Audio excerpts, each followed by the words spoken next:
سے قرآن کی اس بابرکت اور باسعادت محفل میں حاضری کا شرف حاصل کر رہے ہیں۔ اللہ رب العزت کی بارگاہ میں دعا ہے کہ وہ اس محفل کو اور ہم سب کی حاضری کو قبول فرمائے اور ہم سب کو قرآن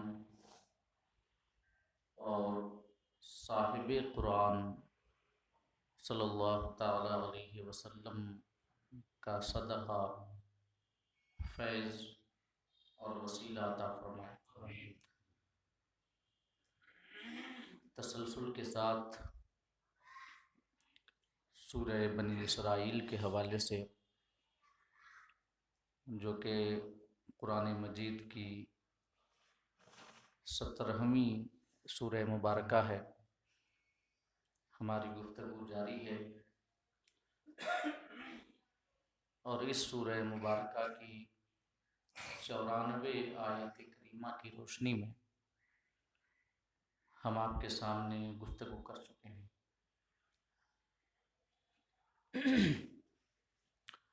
آج انشاءاللہ آیت نمبر 95، 96 اور 97 کے حوالے سے کچھ ایک باتیں آپ کے سامنے عرض کریں گے۔ اللہ رب العزت کی بارگاہ میں دعا ہے کہ ہم سب کو کہنے اور سننے سے زیادہ عمل کرنے کی توفیق عطا فرمائے۔ جن آیات کے حوالے سے ہماری گفتگو جاری ہے، ان آیات میں اللہ رب العزت نے عقیدہ نبوت کا بیان کیا ہے اور انبیاء کرام جو انسانوں میں سے بھیجے گئے اور نبیوں کی جو بشریت ہے، انہی عنوانات کے حوالے سے ان آیات میں بیان ہے۔ اور اللہ رب العزت نے انسانوں کے بیچ ہدایت کے لیے انسانوں ہی میں سے انبیاء اور رسولان عظام کے بھیجنے کے پیچھے جو حکمت ہے، اس حکمت کو بیان کیا ہے۔ میں نے انبیاء کرام کی بشریت کی حقیقت کے تعلق سے آپ کے سامنے پچھلی نشستوں میں بالتفصیل گفتگو کی ہے اور یہ آپ کو بتایا ہے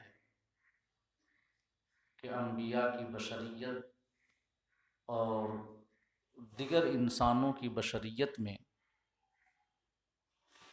مشرق و مغرب کا فرق ہے۔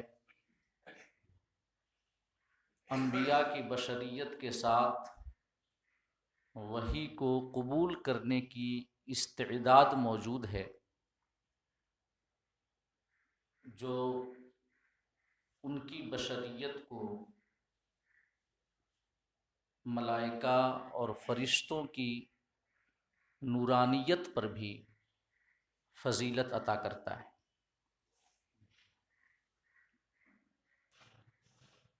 انبیاء کی بشریت فرشتوں کی نورانیت سے بڑھ کے ہے،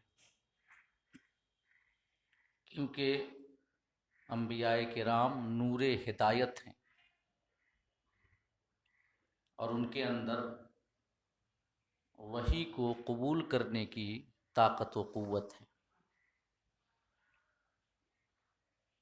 ایک بڑی مشہور آیت کریمہ جس کے حوالے سے آپ ہر نشست میں آقا کی میلاد اور آقا کی ولادت کا ذکر سنتے ہیں۔ قد جاءکم من اللہ نور و کتاب مبین، لوگو یقیناً تمہارے پاس ایک نور آیا اور ایک روشن کتاب آئی۔ اس آیت کریمہ کے حوالے سے اکثر آپ آقا کریم کی ولادت کا تذکرہ سنتے ہیں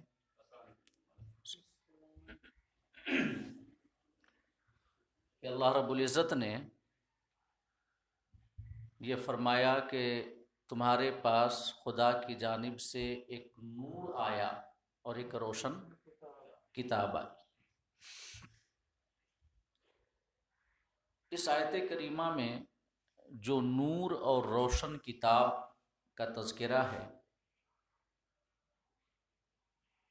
تو اس نور سے اور روشن کتاب سے کیا مراد ہے؟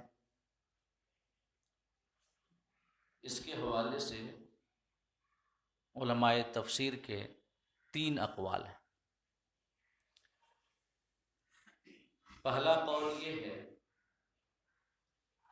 کہ نور سے مراد اور روشن کتاب سے مراد، یعنی دونوں سے مراد قرآن مجید ہے۔ ایک یہ قول ہے، تمہارے پاس نور آیا اور روشن کتاب آئی، تو نور سے بھی قرآن مراد ہے اور روشن کتاب سے بھی قرآن مراد ہے۔ ایک یہ قول ہے۔ ظاہر ہے قرآن اللہ کا کلام ہے اور اس کی صفت ہے، اور قرآن کے نور ہدایت ہونے میں کسی کا اختلاف نہیں۔ یقیناً قرآن نور ہدایت ہے، جس سے لوگ کفر و شرک اور گمراہی کی تاریکیوں میں ہدایت کا نور حاصل کرتے ہیں۔ اور روشن کتاب، قرآن روشن کتاب ہے ہی، جس میں تمام چیزوں کا واضح اور روشن بیان ہے۔ تو ایک قول یہ ہے کہ نور اور روشن کتاب دونوں سے مراد قرآن ہے، اور دوسرا قول یہ ہے کہ نور سے بھی مراد ہمارے آقا ہیں اور روشن کتاب سے بھی مراد ہمارے آقا۔ ہمارے آقا نور ہدایت ہیں، نور ہدایت ہے، اور روشن کتاب ظاہر ہے اس سے بھی آقا کریم صلی اللہ تعالی علیہ وسلم کی ذات گرامی اس وجہ سے مراد لی گئی ہے کہ آپ انسانیت کو تاریکیوں سے نکالنے والے ہیں، انہیں علم کا نور عطا کرنے والے ہیں، ہدایت کا نور عطا کرنے والے ہیں۔ تو اگر آپ انسانیت کو تاریکیوں سے نکالنے والے اور علم کا نور عطا کرنے والے ہیں، تو اس حساب سے اگر روشن کتاب سے بھی آپ ہی کی ذات مراد ہو تو اس میں کوئی خرابی نہیں ہے۔ کتاب کا کام ہے علم دینا، علم کی روشنی پھیلانا۔ آقا کریم بھی علم کا نور پھیلاتے ہیں۔ تو ایک یہ قول ہے کہ دونوں جگہ نور اور روشن کتاب دونوں سے مراد آقا کی ذات ہے۔ یہ 2 قول تو آپ سمجھ گئے نا؟ مطلب جو عام طور سے کہتے ہیں کہ تمام علماء کا اتفاق ہے اس بات پر کہ نور سے مراد آقا کی ذات ہے اور روشن کتاب سے مراد قرآن ہے، تو تمام کے بجائے اکثر کا لفظ استعمال کیا کیجیے۔ اکثر علماء کرام کا اس بات پر اتفاق ہے، ورنہ 2 قول ہیں کہ دونوں جگہ نور اور روشن کتاب سے مراد قرآن ہے، اور نور اور روشن کتاب دونوں سے مراد دوسرا قول یہ ہے کہ آقا کی ذات ہے۔ اور بظاہر جو آگے کی آیت کریمہ ہے، اس آیت کریمہ کے مطابق یہ دونوں تفسیریں ہیں۔ کیونکہ اللہ پاک نے فرمایا قد جاءکم من اللہ نور و کتاب مبین، لوگوں تمہارے پاس نور اور روشن کتاب تمہاری ہدایت کے لیے آئے۔ اس کے بعد فرمایا یہدی بہ اللہ، جس کے ذریعے اللہ ہدایت عطا فرماتا ہے۔ بہ اللہ، بہی میں جو ہو ہے یہ عربی گرامر کے مطابق پروناؤن ہے جو واحد کے لیے استعمال ہوتا ہے، ایک کے لیے۔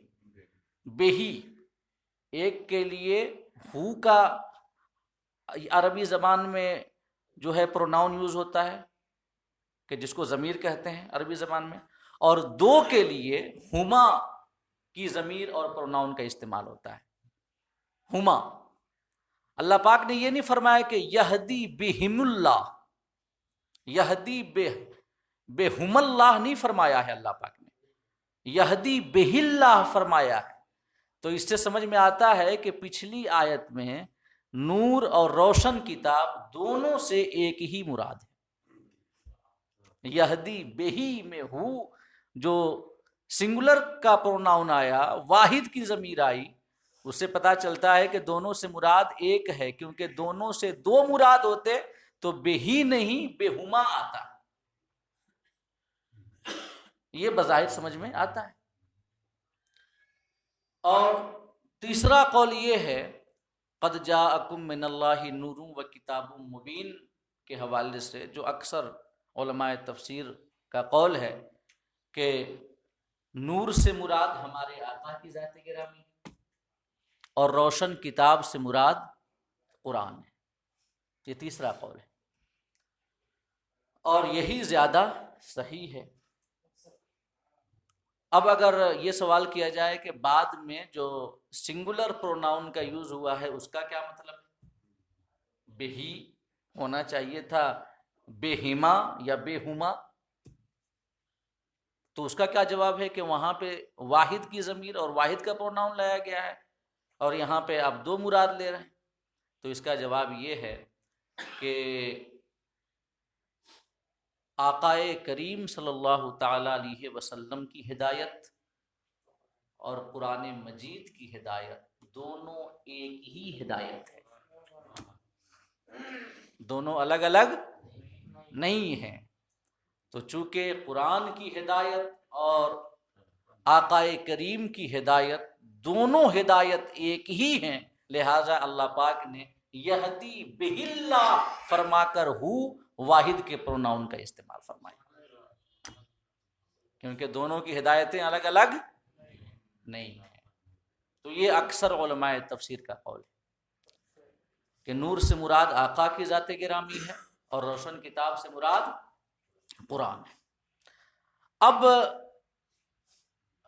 نور سے مراد جب آقا کی ذات گرامی ہوئی تو اب یہ سوال پیدا ہوتا ہے کہ آقا کی ذات نور ہدایت ہے یا نور مجسم ہے؟ آقا کے نور ہدایت ہونے پر کسی کا اختلاف نہیں۔ اگر آقا کے نور ہدایت ہونے کا کوئی انکار کر دے تب تو ایمانی سے خارج ہو جائے گا۔ کوئی اتنی بڑی جسارت تو ہرگز نہیں کر سکتا اسلام کا دعویٰ کرتے ہوئے، قرآن کو ماننے کا دعویٰ کرتے ہوئے۔ آقائے کریم نور ہدایت ہیں، تمام امت اس بات پر متفق ہے، اس میں کسی کا اختلاف نہیں ہے۔ ہم بھی کہتے ہیں، غیر بھی سب کہتے ہیں کہ آقائے کریم یقیناً نور ہدایت ہے۔ اور رہی بات آقائے کریم کے نور مجسم ہونے کی کہ آقائے کریم نور مجسم ہیں یا نہیں، تو پہلی بات تو یہ سمجھ لیں کہ آقائے کریم کے نور مجسم ہونے کا عقیدہ سمجھ رہے ہیں نا۔ نور مجسم، نور مجسم آپ کا جسم مبارک نور تھا اور اسی وجہ سے آقائے کریم کا سایہ زمین پر نہیں پڑتا تھا۔ تو جو آقائے کریم کے نور مجسم ہونے کا عقیدہ ہے، یہ عقیدہ نہ تو ایسا ہے کہ کوئی انکار کرے تو کافر ہو جائے، نہ ایسا ہے کہ کوئی انکار کرے تو گمراہ ہو جائے۔ مطلب یہ نہ تو ایمان و کفر کا مسئلہ ہے، نہ تو گمراہی کا مسئلہ ہے۔ اگر کوئی انکار بھی کرتا ہے دلائل کی بنیاد پر کہ آقا کریم نور مجسم نہیں تھے، اگر کوئی یہ بھی کہتا ہے کہ آقا کریم کا سایہ ہوتا تھا، تو یہ ماننے کی وجہ سے یا یہ عقیدہ رکھنے کی وجہ سے کوئی شخص کافر یا گمراہ نہیں ہو جائے گا۔ درجے کے اعتبار سے حکم لگتا ہے، جذباتیت سے حکم نہیں لگتا، سمجھ رہے؟ لیکن ساتھ ہی ساتھ یہ بھی سمجھ لیں کہ آقا کریم صلی اللہ تعالی علیہ وسلم کے نور مجسم ہونے کا عقیدہ ایسا عقیدہ ہے کہ آقا کریم کی حیات ظاہری سے لے کر 12 صدیوں تک کسی بڑے عالم نے اس کا انکار نہیں کیا۔ تمام علماء کرام کا اس بات پر اتفاق رہا ہے کہ آقا کریم نور مجسم تھے، اسی وجہ سے آپ کا سایہ زمین پر نہیں پڑتا تھا۔ غالباً حضرت عثمان غنی رضی اللہ تعالی عنہ سے منسوب یہ قول ہے، وہ فرماتے ہیں کہ اللہ رب العزت نے آپ کا سایہ زمین پر اس وجہ سے نہیں رکھا کہ خدا کی غیرت کو یہ گوارا نہیں تھا کہ زمین پہ آپ کا سایہ پڑے اور اسی سائے پہ کسی کا پاؤں آ جائے۔ تو 12 صدیوں تک اس میں کسی کا اختلاف نہیں، 200 سال پہلے سے نئی باتیں شروع ہوئی، جن میں سے ایک بات یہ بھی ہے کہ آقا کریم کے نور مجسم کا انکار کیا گیا۔ لیکن پھر میں دہرا رہا ہوں کہ نور مجسم کے انکار کرنے کی وجہ سے کوئی کافر یا گمراہ نہیں ہو جاتا، لیکن ہاں یہ فضیلت کی بات ہے، عظمت کی بات ہے، اور محبت کرنے والا اپنے محبوب کے اندر فضیلتیں تلاش کر کے مانتا ہے۔ محبت کرنے والا کسی بھی چیز کو محبوب کے حوالے سے ماننے سے پہلے دلائل نہیں دیکھتا، یہ دیکھتا ہے کہ یہ ماننے سے محبوب کی عظمت بڑھتی ہے یا گھٹتی ہے۔ اگر عظمت بڑھے، دلیل ہو یا نہ ہو، مان لے گا، ہے کہ نہیں؟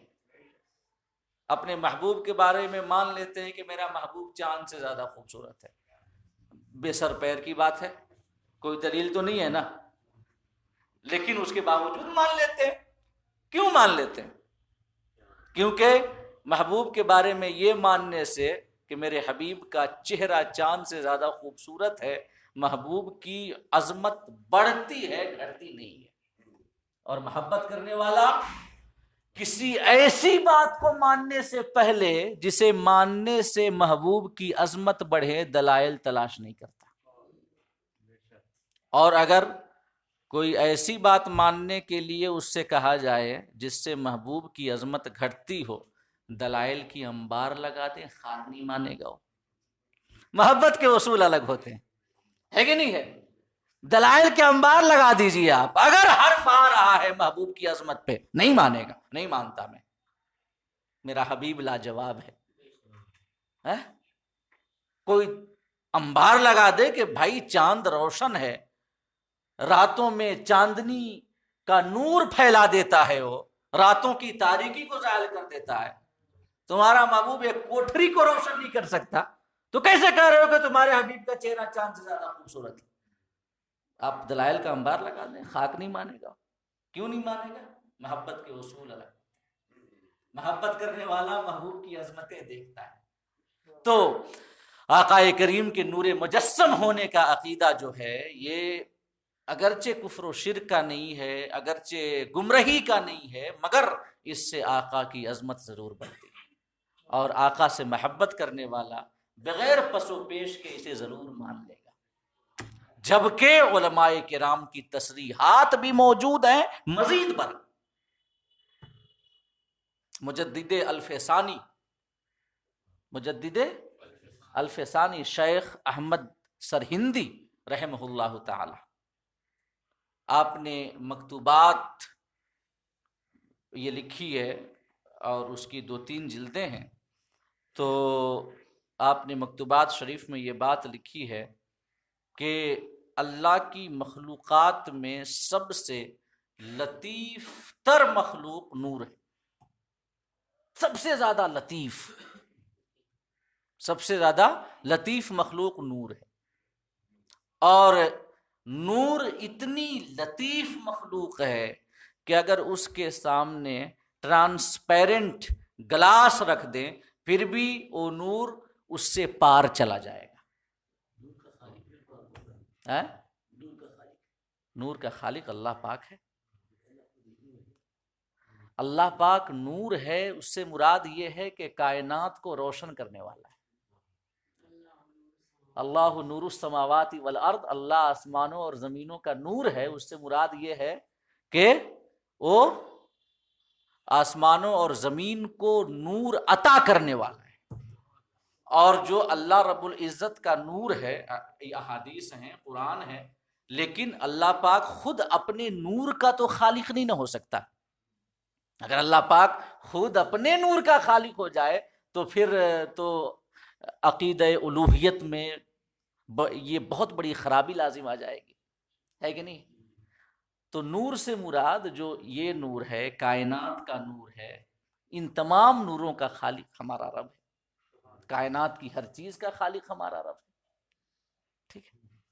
اللہ پاک نور ہے تو وہ عقیدہ ایک الگ عقیدہ ہے کہ وہ نور ہے، لیکن وہ اپنے نور کا خالق نہیں ہے۔ کائنات میں جتنے نور ہیں تمام نوروں کا خالق وہی ہے۔ تو میں عرض کر رہا تھا کہ مجدد الفسانی علیہ رحمۃ و رضوان ارشاد فرماتے ہیں کہ اللہ کی مخلوقات میں سب سے لطیف مخلوق نور ہے، اور نور اتنی لطیف مخلوق ہے کہ اس کے سامنے ایک گلاس رکھ دیں جس سے کوئی چیز پار نہیں جا سکتی، کہ جا سکتی ہے؟ کبھی کبھی ایسا ہوتا ہے کہ دروازے میں جو گلاس وغیرہ لگائے جاتے ہیں وہ اتنا صاف اور واضح ہوتا ہے کہ پتہ بھی نہیں چلتا کہ کچھ لگا ہوا ہے، اور آدمی سوچے کہ دروازہ نہیں ہے، جائے سر پھوڑ لے گا، ہے کہ نہیں ہے؟ لیکن نور اتنی لطیف مخلوق ہے کہ ٹرانسپیرنٹ وہ گلاس ہے تو اسے وہ پار کر جائے گا، یہ اس کی لطافت کا حال ہے۔ مگر ساتھ ہی ساتھ مجدد الفسانی فرماتے ہیں کہ سب سے لطیف مخلوق نور ہے، اور آقا کریم کا جسم اقدس نور سے بھی زیادہ لطیف ہے، نور سے بھی زیادہ لطیف ہے۔ اور جب اس نور کا سایہ نہیں ہوتا، کبھی دیکھا ہے؟ دیکھیے نا، سامنے بلب جل رہا ہے، پورے کمرے میں آپ نگاہ دوڑا لیجیے، کہیں سایہ ہے؟ نہیں ہے۔ جب اس نور کا سایہ نہیں ہوتا تو اگر اس سے بھی زیادہ لطیف جب ہمارے آقا کا جسم اقدس ہے تو اس کا سایہ کہاں سے ہوگا؟ تو آقا کریم نور ہدایت ہیں، اس میں کسی کا اختلاف نہیں، نور مجسم ہے، 12 صدیوں تک کسی کا اختلاف نہیں ہوا۔ بعد میں نئے یہ نظریات آئے جن میں سے آقا کریم کے نور مجسم ہونے کے حوالے سے بھی لوگوں نے مختلف کاوشیں کی اور ان کا بھی انکار کر دیا، تو یہ وہ جانے، لیکن آقا کے نور مجسم کے انکار کی وجہ سے کوئی کافر یا گمراہ نہیں ہوتا۔ فضیلت کی بات ہے، عظمت کی بات ہے نا؟ تو میں یہ عرض کر رہا تھا کہ انبیاء کرام کی جو بشریت ہے وہ ملائکہ کی نورانیت سے افضل ہے، کیونکہ ان کی بشریت کے ساتھ وحی کو قبول کرنے کی استعداد بھی موجود ہے، اور یہ استعداد جو ہے ان کی بشریت کو وہ درجہ عطا کرتا ہے کہ ملائکہ کی ملکوتیت بھی اس درجے کو نہیں پا سکتی۔ تو یہ تفصیلات میں آپ کے سامنے بیان کر چکا ہوں، اور ساتھ ہی ساتھ انبیاء کے حواس، جو 5 حواس ہیں، ان کے حوالے سے بھی گفتگو کر چکا ہوں، اور 5 حواس کے ساتھ ساتھ انبیاء کرام کی جسمانی قوت کا بھی کوئی برابری کا دعویٰ نہیں کر سکتا، یہ حقیقت ہے۔ غزوہ خندق کے موقع پہ ایک خندق جو تھا جو نہیں ٹوٹا، یہ ٹوٹ رہا تھا، صحابہ کرام جب خندق میں ایک چٹان آ گیا تھا پتھر، اور وہ پتھر ٹوٹ نہیں رہا تھا، صحابہ کرام کی کوششوں کے باوجود آقا کریم پہنچے، یہ ان کی بارگاہ میں شکایت کی کہ حضور خندق کی کھدائی کی راہ میں ایک پتھر حائل ہو چکا ہے، نہیں ٹوٹ رہا۔ آقا کریم پہنچے اور ضرب نبوت کی تاب وہ پتھر نہیں لا سکا، اور وہ ریزہ ریزہ ہو گیا۔ یہ میں آپ کے سامنے کئی بار بیان کر چکا ہوں۔ ایک پہلوان تھا، رکانہ نام کا، بنو ہاشم سے تھا، آقا کریم کے خاندان سے۔ ایک پہاڑ تھا جسے کوہ اسم کہا جاتا ہے، اس پہاڑ کے دامن میں ایک سبز و شاداب وادی تھی جہاں پہ وہ بکریاں چرایا کرتا تھا، بکریاں چرایا کرتا تھا۔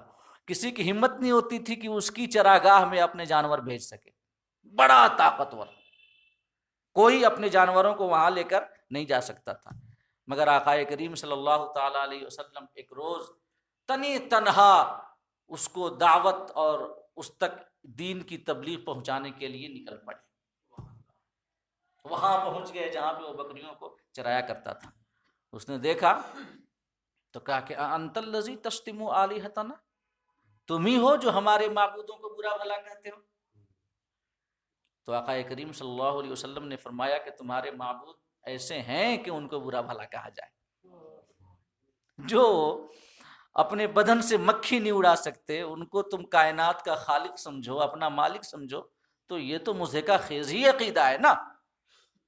تو اس نے کہا کہ اگر آپ میرے خاندان کے نہ ہوتے، میرے خاندان کے نہ ہوتے تو آپ یہاں سے زندہ واپس نہیں جاتے، لیکن چونکہ آپ میرے خاندان کے ہیں، میری قرابت داری آپ کے ساتھ ہے، میں آپ کو چھوڑ تو رہا ہوں، لیکن پھر بھی آپ کو مقابلہ کیے بنا یہاں سے نہیں جانے دوں گا، آپ کو مقابلہ کرنا پڑے گا مجھ سے۔ تو آقا کریم نے فرمایا کہ اگر میں تمہیں کشتی کے مقابلے میں شکست دے دوں تو کیا تم اسلام قبول کر لو گے؟ تو اس نے کہا ہاں، اسلام قبول کر لوں گا۔ عرب کا نامی گرامی پہلوان، کسی کی طاقت نہیں تھی کہ اسے کشتی کے مقابلے کے لیے للکار سکے، مگر آقا کریم صلی اللہ تعالی علیہ وسلم تیار ہو گئے کہ آؤ دو دو ہاتھ کر لیتے ہیں، بڑا تم کو اپنی طاقت پہ گھمنڈ ہے تو وہ آگے بڑھا اور اس نے کہا کہ میں اپنے معبودوں لات اور عزا اور حبل کو پکارتا ہوں، آپ اپنے معبود کو پکاریں۔ تو آقا کریم صلی اللہ تعالی علیہ وسلم سے وہ کشتی کے لیے بھڑ گیا۔ آقا کریم نے اس کا پنجہ پکڑا اور قوت نبوی سے اتنے زور سے اس کا پنجہ مروڑا کہ وہ شخص درد کی شدت کے مارے بلبلا اٹھا، اور آقا نے ایک جھٹکا دیا، چاروں خانے چت۔ ایک جھٹکے کتاب نہیں لا سکتا، ضرب نبوت کتاب کون لا سکتا ہے؟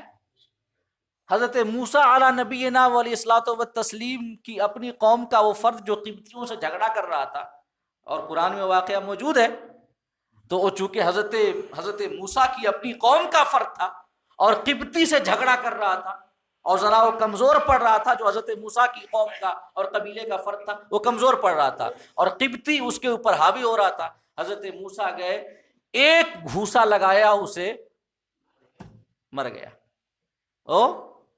مر گیا۔ پھر حضرت موسیٰ نے فرمایا کہ ہاں یہ میرا کام نہیں، یہ شیطان کا کام۔ تو میں عرض کرنا چاہوں گا یہ ہے ضرب نبوی، نبوت کی طاقت، کس میں اتنی تاب کہ وہ نبوی مار کو برداشت کر سکے۔ تو خیر اس روز معاملہ رفع دفع ہو گیا۔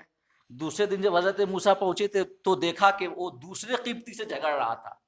حضرت موسیٰ کو سمجھ میں آ گیا کہ یہ بندہ جھگڑالو ہے، روزانہ کسی نہ کسی سے جھگڑا کرتا رہتا ہے۔ تو حضرت موسیٰ نے اس کو مارنا چاہا تو وہ شخص پھر راز سے پردہ اٹھا دیا اور کہا کہ آج آپ مجھے ویسے ہی قتل کرنا چاہتے ہیں جیسے کل آپ نے قبطی کو کیا تھا۔ بول دیا کہ جیسے آپ نے کل قبطی کو مارا تھا آپ آج مجھے مارنا چاہتے ہیں۔ بات کہ جو یہ جو ہے لوگوں کے کانوں تک پہنچ گئی، پتہ چل گیا کہ قبطی کو حضرت موسیٰ علیہ السلام نے مارا ہے۔ فرعون تک بات پہنچ گئی۔ فرعون ظالم تھا، فرعون یہ خدائی کا دعویٰ کرتا تھا، یہ یقیناً بہت بڑا جرم ہے، لیکن اس کے ساتھ ساتھ اگر کوئی شخص جرم کرے تو اسے بخشتا بھی نہ تھا۔ اب حضرت موسیٰ کو خوف ہوا کہ فرعون جو ہے مجھے تو ضرور اس کے بدلے میں مجھے قتل کرا دے گا، تو حضرت موسیٰ علیہ السلام رات ہی میں وہاں سے مصر سے نکل گئے۔ اس کے بعد حضرت شعیب کے پاس پہنچے اور یہ تمام واقعہ ہے۔ مگر میں بتانا ہی چاہتا ہوں کہ ضرب نبوی کے مار کی تاب کوئی نہیں لا سکتا۔ آقا کریم نے اس پہلوان کو جس کا نام رکانہ تھا ہلکا سا جھٹکا دیا، زمین پہ چاروں خانے چت۔ وہ شخص کھڑا ہوا اور اس کو اپنی طاقت و قوت پہ اتنا گھمنڈ تھا کہ اس نے سوچا کہ یہ لگتا ہے ایسی اتفاقیہ ہو گیا ہے۔ اس نے کہا کہ نہیں، یہ ایسی ہو گیا، اتفاق تھا یہ، ورنہ کسی کی طاقت نہیں کہ مجھ کو اتنی آسانی کے ساتھ زمین دوز کر دے۔ آپ پھر مجھ سے کشتی لڑیے۔ آقا کریم صلی اللہ علیہ وسلم نے دوسری بار بھی اس کے مقابلے کی دعوت کو قبول کر لیا، اور دوسری بار بھی جب مقابلہ شروع ہوا تو اس کا نتیجہ بھی پہلے مقابلے سے الگ نہیں ہوا۔ کچھ ہی سیکنڈ کی دیر تھی کہ وہ زمین پہ پڑا تھا، پھر اٹھا، پھر تیسری بار اس نے آپ کو مقابلے کے لیے للکارا کہ تیسری بار آئیں اور پھر کشتی لڑیں۔ آقا کریم صلی اللہ تعالیٰ علیہ وسلم نے تیسری بار بھی اسے پچھاڑ دیا۔ تو جب 3 بار لگاتار آقا کریم صلی اللہ تعالیٰ علیہ وسلم سے وہ کشتی میں ہار گیا تو اس کے بعد کہتا ہے کہ لست الذی فعلت ھذا، یہ آپ نے نہیں کیا ہے، بل فعلہ ربک العزیز الحکیم، یہ آپ کے غالب رب نے کیا ہے، وخذلنی اللات والعزیٰ، اور لات اور عزیٰ نے مجھے رسوا کر دیا ہے۔ اور پھر ایمان نہیں لایا۔ ایمان، یہ نشانیاں دیکھنے کے بعد بھی جسے خدا کی توفیق نہ ملے وہ ایمان کیسے لا سکتا ہے؟ ایمان نہیں لایا۔ مگر ایک روایت یہ بھی ہے حضرت عبداللہ بن عباس کی کہ اس نے اسلام قبول کر لیا۔ ایک روایت یہ بھی ہے کہ اسلام قبول کر لیا، باقی روایتیں ہیں کہ ایمان نہیں لایا۔ جب روایتیں مختلف ہیں تو خاموشی بہتر ہے کہ ایمان لایا یا نہیں لایا، یہ اللہ جانے، اس کے رسول جانے۔ مگر آقا کریم کی یہ جسمانی طاقت ہے کہ پلک جھپکتے ہی 3 بار آقا نے اسے کشتی میں پچھاڑ دیا۔ اس سے آقا کریم کی جسمانی طاقت کا ہم اندازہ لگا سکتے ہیں۔ اور فہم و فراست، آقا کریم کی فہم و فراست اور انبیاء کرام کی جو عقل ہوتی ہے، یہ قبولیت وحی کی استعداد اور صلاحیت ان کے اندر چونکہ ہوتی ہے، لہٰذا ان کی عقل اتنی عظیم ہوتی ہے کہ دنیا کا بڑا سے بڑا فلسفی کسی بھی نبی کی عقل کے کروڑویں درجے کو نہیں پہنچ سکتا۔ آقا کریم کی سیرت کو پڑھیں تو آپ کی فہم و فراست سے آپ کی پوری سیرت بھری پڑی ہے۔ فہم و فراست، وہ آپ کی فہم و فراست ہی تھی کہ صحابہ کرام کی مخالفت کے باوجود آپ نے کفار کے ساتھ صلح حدیبیہ کیا۔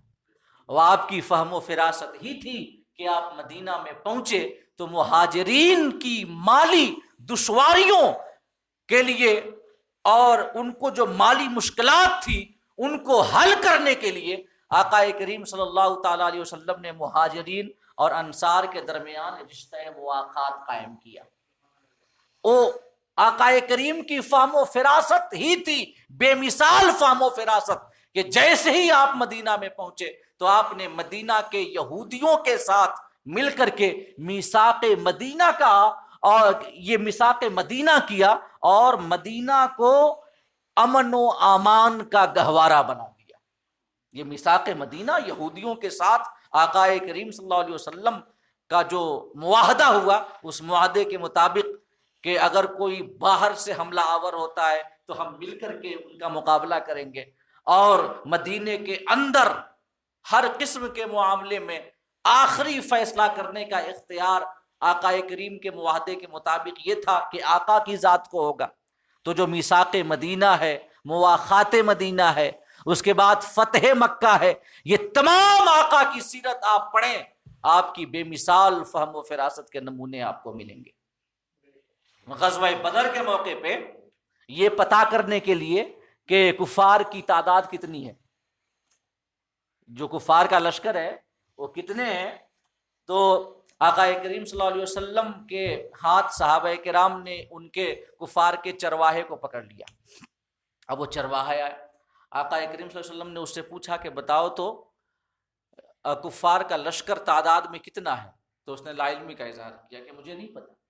تو آقا کریم نے پھر پوچھا کہ بتاؤ روزانہ کتنے اونٹ ذبح ہوتے ہیں ان کے کھانے کے لیے؟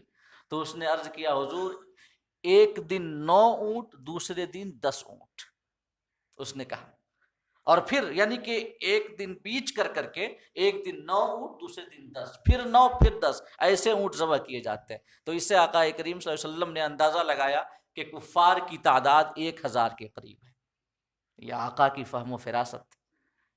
اگر سیرت پڑھیں آقا کی، یقین جانیں آقا کریم کی سیرت مبارکہ سے جہاں ہمیں آپ کی فضیلت و عظمت کے ناقابل انکار شواہد اور دلائل ملتے ہیں، وہیں پر زندگی گزارنے کے لیے انمول اور بے بہا ہدایتیں ہمیں ملتی ہیں۔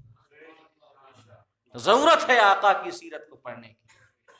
آقا کریم صلی اللہ تعالی علیہ وسلم کی سیرت مبارکہ وہ سیرت ہے کہ جس میں ہمارے لیے ہدایت کا مکمل نمونہ موجود ہے۔ آقا کریم کی سیرت مبارکہ اور آپ کی مبارک زندگی جہاں ہمیں مخالفین کے ساتھ برسر پیکار ہونے کے آداب سکھاتا ہے، وہیں ناموافق اور نامساعد حالات میں ہمیں صبر کے ہتھیار کو اختیار کرنے کی بھی تعلیم دیتا ہے، اور ہمیں یہ سکھاتا ہے کہ حالات کا تجزیہ کرو اور حالات کے مطابق اقدامات کرو۔ صبر بھی مومن کا ہتھیار ہے، تو اگر ضرورت پڑے تو صبر کا مظاہرہ بھی آقا کریم کی جو سیرت نبوی ہے اور آپ کے کا جو کردار ہے، اسی کردار کی ایک ہدایت صبر بھی۔ سمجھ رہے نا میں کہنا کیا چاہتا ہوں؟ مکی دور، مدنی دور۔ آقا کریم کی سیرت کے 2 دور ہیں۔ مکہ میں آقا کریم صلی اللہ علیہ وسلم اعلان نبوت کے بعد 13 سال رہے۔ وہ دور کون سا تھا؟ مشکلات کا تھا، مصائب کا تھا، تکالیف کا تھا۔ مسلمان عددی اور افرادی اعتبار سے کم تھے، طاقت و قوت کے اعتبار سے کم تھے۔ صبر یہ خدا کا حکم، آقا کریم کی سیرت۔ پھر مدنی دور کا آغاز ہوا، تو مدنی دور میں بھی ابتداءً صبر ہی کو ہتھیار بنایا گیا۔ بعد میں حکم آیا نا کہ اب تمہیں 2 ہاتھ کرنے کی اجازت ہے، لیکن اولاً تو صبر کیا گیا۔ تو حالات کا تجزیہ کر کے اسی کے مطابق ریئیکٹ کرنا اور اسی کے مطابق رد عمل دینا، یہ ہمارا کردار ہمیں سکھاتا ہے۔ ارے جب پتا ہے کہ طوفان سخت ہے، آندیاں بڑی تیزی کے ساتھ چل رہی ہیں، اور ہمارے ساتھ آندھیوں اور طوفان سے بچنے کا کوئی بظاہر راستہ اور کوئی اسباب مہیا نہیں ہے، تو اس وقت کیا ضرورت ہے ایک چراغ لے کر کے باہر نکلنے کی؟ کمرے کے اندر رہ کر کے اپنے کمرے کو روشن کرے۔ سمجھ رہے نا میں کہنا کیا چاہتا ہوں؟ آقا کے کردار کو سمجھنا اور آپ کی سیرت سے ہدایت لینا یہ انتہائی ضروری ہے۔ اب آپ یہ بتائیں کہ کیا خالی آقا کریم کا مدنی دور ہمارے لیے نمونہ عمل ہے؟ خالی مدنی دور تو ہمارے لیے نمونہ عمل نہیں ہے، ہمارے لیے مکی دور بھی نمونہ عمل ہے۔ تو مکی دور کے جو حالات ہیں، انہی حالات کے مطابق آج کے حالات کا جائزہ لیں، وہی حالات ہیں، تو رد عمل بھی وہی ہو جو آقا کریم نے اور صحابہ نے مکی دور میں کیا۔ اوکھلی میں سر دینے کی اسلام ہمیں اجازت اور حکم نہیں دیتا۔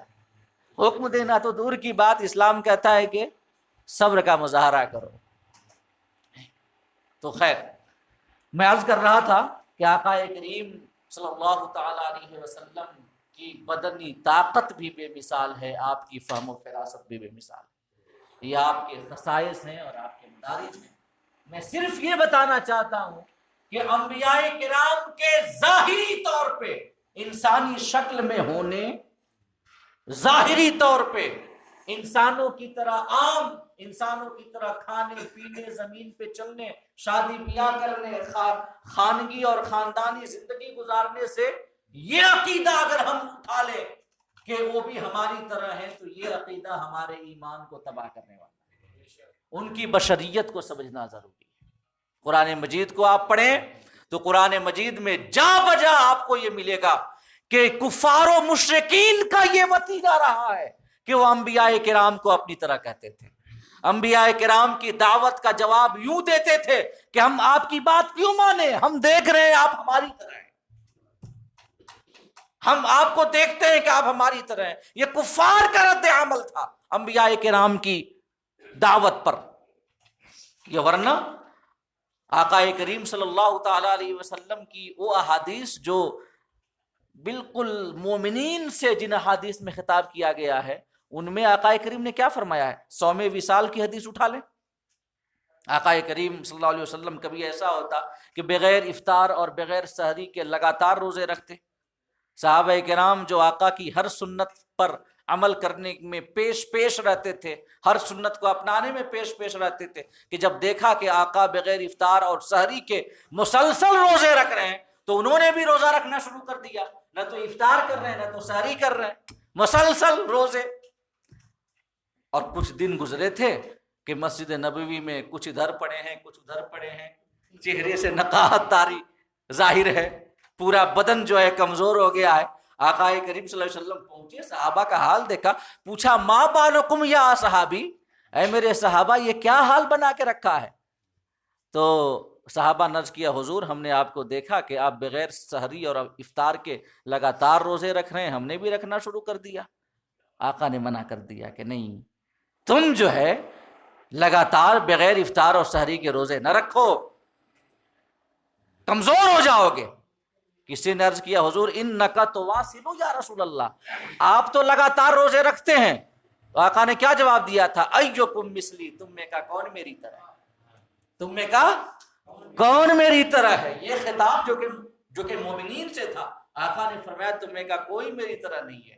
تمہارا حال تو یہ ہے کہ تم رات میں سوتے ہو، اپنے بستر پہ ہوتے ہو، اپنے کمرے میں ہوتے ہو، اور میں جب رات میں سوتا ہوں تو رب کی بارگاہ میں حاضر ہو جاتا ہوں۔ انی ابیت عند ربی یطعمنی ویسقین، آقا نے فرمایا کہ میں رات اپنے رب کی خاص بارگاہ میں خصوصی تقرب کے ساتھ گزارتا ہوں، خصوصی قربت کے ساتھ گزارتا ہوں، اور میرا رب مجھے کھلا بھی دیتا ہے اور پلا بھی دیتا ہے۔ تم میری طرح نہیں ہو۔ ایک اور حدیث ہے، یہ مسلم کے اندر وہ حدیث ہے کہ آقا کریم نے فرمایا ایک بار کہ اگر کوئی شخص نفل نماز بیٹھ کے پڑھتا ہے تو اس کو آدھا اجر ملے گا۔ آقا نے فرمایا اگر بیٹھ کے نفل نماز پڑھیں، نفل نماز بیٹھ کے پڑھنے کی اجازت ہے، اور یہ ہے مسئلہ کہ اگر کھڑے ہو کر پڑھیں تو ڈبل اجر ملے گا، بیٹھ کے پڑھیں گے تو آدھا ملے گا، آدھا، اور اس کا ڈبل بالکل پورا اجر ملے گا جب کھڑے ہو کر پڑھیں گے۔ تو آقا کریم نے فرمایا کہ بیٹھ کر تم اگر نماز پڑھتے ہو نفل تو تمہیں آدھا اجر ملے گا۔ صحابہ کرام رضی اللہ تعالی عنہ نے عرض کیا یا رسول اللہ آپ بھی تو بیٹھ کر پڑھتے ہیں، آپ بھی تو بیٹھ کر پڑھتے ہیں۔ تو آقا نے فرمایا ایکم مثلی، تم میں کا کون میری طرح ہے۔ اس وقت بھی فرمایا تھا کہ تم یہ مت سمجھو کہ میں نفل پڑھتا ہوں بیٹھ کر کے تو مجھ کو آدھا اجر، یہ مجھ کو بھی آدھا اجر ملے گا، ایسا نہیں ہے۔ بڑے سے بڑے عابد و زاہد اور خدا کی معرفت رکھنے والے بڑے سے بڑے ولی کی زندگی کی تمام عبادتیں نبی کی ایک سجدے پہ قربان۔ نبی کا ایک سجدہ پورے انسانوں کی تمام عبادتوں پہ بھاری ہے۔ لہذا یہ آقا کریم نے فرمایا کہ تم میری طرح نہیں ہو، تو تم یہ مت سمجھو کہ میں بیٹھ کر نفل پڑھتا ہوں تو مجھ کو بھی آدھا ملے گا، نہیں، تم اپنے اعتبار سے سمجھو اگر تم بیٹھ کے پڑھو گے تو تمہیں آدھا اجر اور آدھا ثواب ملے گا۔ تو کئی ساری احادیث ہیں جو کہ یہ بتاتی ہیں کہ انبیاء کرام کی بشریت کی حقیقت الگ ہے، عام انسانوں کی بشریت کی حقیقت الگ ہے۔ انبیاء کو اپنی طرح سمجھنا دلوں سے ان کی اقعت اور عظمت کو کم کرتا ہے، اور جب انبیاء کی عظمت دل میں کم ہو جائے تو پھر ہم ان سے ہدایت کا نور حاصل نہیں کر سکتے۔ وما منع الناس، جو آیت نمبر 93 تھی وہ کیا تھی؟ وما منع الناس ان يؤمنوا اذ جاءهم الهدى الا ان قالوا ابعث الله بشرا رسولا، کہ لوگوں کو ایمان لانے سے اسی بات نے روکا کہ جب ان کے پاس ہدایت آئی تو انہوں نے کہا کہ اللہ نے کسی بشر کو رسول بنا کر بھیجا ہے، کسی انسان کو رسول بنا کر بھیجا ہے؟ یہ کہنا ان کا اور یہ ماننا کہ ایک انسان، عام انسان، بشر کی طرح دکھنے والا شخص، وہ عام ہے، ہماری طرح ہے، وہ رسول کیسے بن سکتا ہے، یہی ماننا اور یہی سوچ ہدایت کی راہ میں رکاوٹ بنتی ہے۔ تو آقا کی اور انبیاء کی عظمت دلوں میں ہونی چاہیے۔ اور اس کے بعد آیت نمبر 94 میں اللہ رب العزت نے کفار کے اس شبہے کا جواب دیا ہے کہ وہ کہتے تھے کہ اللہ نے بشر کو رسول بنا کر بھیجا ہے، نبوت اور رسالت کے لیے بشر کو چنا ہے، ایک انسان کو۔ تو اللہ پاک اپنے حبیب سے خطاب فرماتا ہے، آیت نمبر 95 ہے، آقا کریم صلی اللہ علیہ وسلم کو خطاب کیا گیا اور فرمایا گیا کہ قل، محبوب تم کہہ دو اور کفار کو جواب دے دو ان کے شبہے کا کہ لو کان فی الارض ملائکۃ یمشون مطمئنین لنزلنا علیہم من السماء ملکا رسولا، اگر زمین پر ملائکہ ہوتے، فرشتے ہوتے اور وہ اطمینان سے زمین پر چل رہے ہوتے اور ہم ان کی ہدایت کے لیے اگر کوئی رسول بھیجتے تو پھر فرشتہ بھیجتے۔ لو کان فی الارض ملائکہ یمشون مطمئنین، زمین پر اگر ملائکہ سکونت پذیر ہوتے، فرشتے ہوتے اور وہ اطمینان سے چل رہے ہوتے تو فرشتوں کے لیے ہم کسی فرشتہ کو بھیجتے، لیکن چونکہ زمین پر انسان چل رہے ہیں، انسان رہتے بستے ہیں، انسانوں کی ہدایت کے لیے رسول بھیجنا ہے تو ضروری ہے، اور ہماری حکمت کا تقاضا یہ ہے، اللہ فرماتا ہے کہ انسانوں کی ہدایت کے لیے انسانوں کو ہی بھیجا جائے، بشر بنا کر کے، یہ رسول بنا کر کے انسانوں کو بھیجا جائے۔ کیوں؟ کیونکہ جنس کی جانب مائل ہوتا ہے۔ اگر انبیاء کرام اور جو رسولان عظام ہیں وہ ملائکہ آ جائیں تو پھر انسان ان سے ہدایت حاصل نہیں کر سکتے، کیونکہ ان کا جنس الگ ہے، وہ نور سے بنے ہیں، ان کی حقیقت الگ ہے۔ اگر وہ آ جائیں تو کوئی ان کے قریب ہی نہیں ہوگا ڈر کے مارے، اور جب قریب نہیں ہوگا تو ہدایت کیسے حاصل کرے گا؟ تو اللہ پاک نے یہ حکمت بیان کی کہ چونکہ زمین پہ انسان رہتے ہیں لہٰذا ان کی ہدایت کے لیے انسانوں کو ہی بھیجنا ہماری حکمت کے عین مطابق ہے، کہ ہم ان کی ہدایت کے لیے انسان کو جو ہے رسول بنا کر بھیجیں، انسان کو بنائیں۔ امام جعفر صادق رضی اللہ تعالی عنہ کا ایک قول ہمیں یاد آتا ہے، وہ فرماتے ہیں، امام جعفر صادق رضی اللہ تعالی عنہ اہل بیت نبوت کے ایک چشم و چراغ، ولایت اور امامت میں جن کا بڑا مقام ہے، ان کو ہم بھی امام مانتے ہیں لیکن اثنا عشریہ کی طرح امام نہیں مانتے، بلکہ ہم اہل سنت والجماعت کے صاف اور نکھرے ہوئے عقیدے کے مطابق ان کو امام مانتے ہیں۔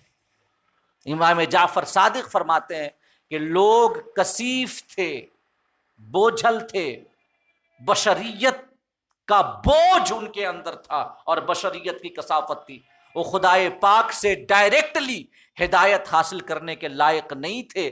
اللہ رب العزت نے انسانوں پر کرم فرمایا کہ انہی میں سے ایک ایسی شخصیت کو رسول بنایا جو کہ دیکھنے میں بظاہر انسانوں کی طرح تھے، انسان تھے، اور اس شخصیت کو اللہ پاک نے اس قابل بنایا کہ اللہ رب العزت سے ڈائریکٹلی وہ ہدایت حاصل کریں اور پھر اب انسانوں کو ہدایت کی نعمتیں عطا کریں۔ دیکھنے میں تو انسانوں کی طرح بنایا مگر حقیقت میں ان کو اپنی بارگاہ خاص سے وہ تقرب عطا کیا جس تقرب کا کوئی تصور بھی نہیں کر سکتا۔ ثم دنا فتدلی فکان قاب قوسین او ادنی، وہ قربت عطا کی کہ دو کمانوں کا فاصلہ رہ گیا یا اس سے بھی کم۔ یہ وہ قربت ہے جس کا کوئی تصور بھی نہیں کر سکتا۔ آج 30 رجب ہے نا، 3 دن پہلے 27ویں شب تھی۔ تقریباً ہر سال میں معراج کے حوالے سے گفتگو کرتا ہوں، تو وہ قرب عطا کیا تاکہ آقا کریم وہاں سے ہدایت حاصل کریں ڈائریکٹلی، بغیر کسی واسطے کے، اور انسانوں کو ہدایت کا نور عطا کریں۔ اس کے بعد ایک تو یہ حکمت بیان کی، اب ایک آیت نمبر 96 کے حوالے سے مختصراً آپ گفتگو سن لیں۔ اللہ رب العزت نے دوسرا جواب دینے کے لیے اپنے حبیب سے خطاب فرمایا۔ پہلا خطاب تو یہ کہ محبوب فرما دو، اگر فرشتے ہوتے تو ہم فرشتہ بھیجتے، انسان ہیں تو انسان بھیجا۔ اس کے بعد فرمایا قل، محبوب یہ بھی فرماؤ کہ کفا باللہ شہیدم بینی و بینکم، تم میری نبوت کی گواہی دو نہ دو، مجھ کو نبی مانو نہ مانو، کوئی فرق نہیں پڑتا۔ میری نبوت کی تصدیق کے لیے اللہ رب العزت میرے ہاتھوں معجزات ظاہر فرماتا ہے، یہ خدائے پاک کی سب سے بڑی گواہی ہے کہ میں خدا کا سچا رسول ہوں۔ محبوب فرماؤ کفا باللہ شہیدم بینی و بینکم، اللہ کافی ہے گواہ کے بطور میرے درمیان اور تمہارے درمیان۔ مطلب یہ ہے کہ محبوب ان سے فرما دو، میں انگلی کا اشارہ کرتا ہوں چاند پہ ٹکڑے ہو جاتا ہے، میں درخت کو بلاتا ہوں میری بارگاہ میں حاضر ہو کر میرا کلمہ پڑھتا ہے، تمہاری مٹھی میں کچھ کنکر ہوتے ہیں انہیں حکم دیتا ہوں، وہ کلمہ پڑھ کر میری نبوت و رسالت کی گواہی دیتے ہیں۔ تو اللہ پاک یہ معجزات میرے دعوے نبوت و رسالت کی تصدیق کے لیے میرے ہاتھوں میں ظاہر فرماتا ہے، یہ خدا کی گواہی ہے کہ میں اس کا سچا رسول ہوں۔ اب اللہ گواہ ہے، تم مانو نہ مانو کوئی فرق نہیں پڑتا۔ اللہ جس کی یہ صداقت اور سچائی کی گواہی دے دے، پوری دنیا اسے جھوٹا کہے، کوئی فرق نہیں پڑتا۔ اللہ جس کے سچ ہونے کی گواہی دے، اس سے بڑا سچا کوئی نہیں ہو سکتا۔ تو اللہ پاک نے فرمایا کہ محبوب میں ہوں نا، میں گواہ ہوں کہ تم ہمارے سچے رسول ہو۔ اس کے بعد فرمایا یہ ایک کفار و مشرکین کو وعید ہے اور تہدید ہے کہ انہ کان بعبادہ خبیرا بصیرا۔ محبوب یہ بھی فرما دو کہ اللہ گواہ کافی ہے، اور یہ بھی فرما دو کہ اللہ پاک اپنے بندوں کو جانتا ہے اور دیکھتا ہے، وہ جانتا ہے اور دیکھتا ہے، تمہاری حقیقت انہیں پتا ہے۔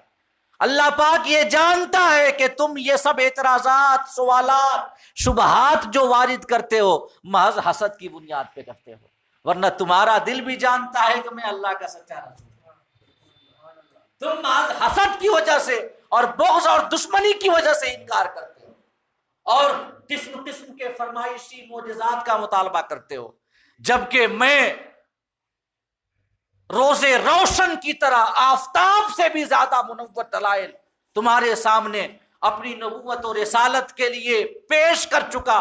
اب کسی اور معجزے کا مطالبہ محض تمہاری جلن اور تمہارا حسد ہے، تمہارا بغض ہے۔ اللہ اس بات کو جانتا ہے اور اللہ سب دیکھ رہا ہے، وہ تمہیں اس کا بدلہ عطا کرے۔ انہ کان بعبادہ خبیرا بصیرا، اللہ اپنے بندوں کو جاننے والا اور دیکھنے والا ہے، وہ تمہارے دلوں کے حال جانتا ہے، تمہارے ظاہر تمہارے باطن کو جانتا ہے، زبان سے کیا کہہ کر اپنے دل میں تم کیا چھپاتے ہو اللہ یہ بھی جانتا ہے۔ تو تمہارا یہ مطالبہ کس ٹائپ کا ہے، جو معجزات کا مطالبہ ہے اللہ بہتر جانتا ہے، لہٰذا وہ تمہیں اس کا بدلہ عطا کرے گا۔ رہ گئی بات میری صداقت کی، تو اللہ فرماتا ہے محبوب فرما دو کہ میرا اللہ میری صداقت کا گواہ ہے۔ اللہ گواہ ہے، تم گواہی دو نہ دو، گواہی دو گے دنیا آخرت کی نعمتیں تمہارے قدموں میں آئیں گی۔